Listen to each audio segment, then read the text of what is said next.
LPU తరగతి గదుల్లో చదువుకుంటూనే 2,50,00,000 రూపాయల ప్యాకేజీ పొందడం వరకు నేను ఆర్టిఫిషియల్ ఇంటెలిజెన్స్ మరియు రోబోటిక్స్ రంగంలో పనిచేస్తున్నా. ఇది నా కథ.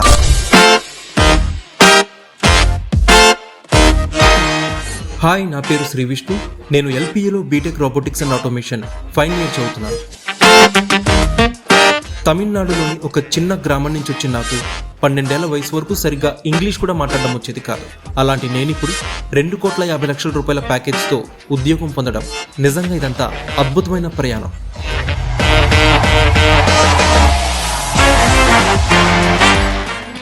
నేను ఎల్పీయూలో చేరినప్పుడు నాకు లభించిన మౌలిక సదుపాయాలు మాత్రమే కాదు, వాటిని స్వేచ్ఛగా ఉపయోగించుకునే అవకాశం, పరిశోధనలు చేసే ప్రోత్సాహం నా ఎదుగుదలకి ఎంతో సహాయపడ్డాయి.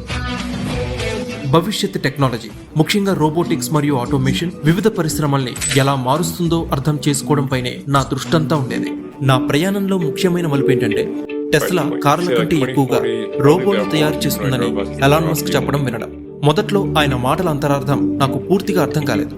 కానీ సంవత్సరాల తర్వాత ఎల్పీయూలో ఏఐ ఆధారిత రోబోటిక్స్ పై పనిచేస్తున్నప్పుడు ఆ మాటల ప్రాముఖ్యత నాకు తెలిసిందే. అప్పుడే నేను సరైన మార్గంలోనే పయనిస్తున్నాను అని గ్రహించాను. నాకు తెలిసి ఇంజనీరింగ్ అంటే పరిశ్రమతో కలిసి పనిచేయడమే. ఈ విషయంలో ఎల్పీయూ నాకు కావాల్సిన అన్ని నైపుణ్యాలు నేర్పింది. రెయిన్ బవళ్లు శ్రమించడం, వైఫల్యాన్ని ఎదుర్కోవడం కష్టంగానే ఉన్నా ఎంతో ఉత్సాహంగా అనిపించేది. ఇక్కడ విషయాలు అంత తేలిక కాదు. మీ ఆలోచన శక్తి, దృఢమైన సంకల్పం ఉంటే ఏదైనా సాధ్యమే. మా ప్రొఫెసర్ల సహాయం, ఇక్కడ లభించిన అవకాశాలతోనే నేను జపాన్, సింగపూర్, యుఎస్ఏ వంటి దేశాల్లో గ్లోబల్ ఇంటర్న్షిప్స్ చేయగలిగాను. ఇక్కడ విద్యార్థులు రూపాంతరం చెందే ప్రక్రియ చాలా అద్భుతం.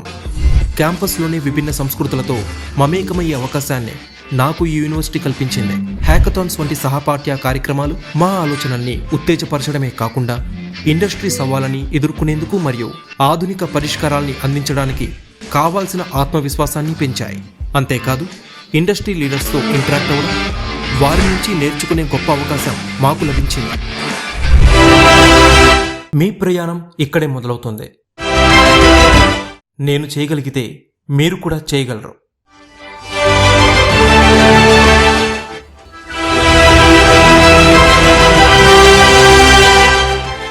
విద్య విప్లవం లవ్లీ ప్రొఫెషనల్ యూనివర్సిటీలోనే ప్రారంభమవుతుంది.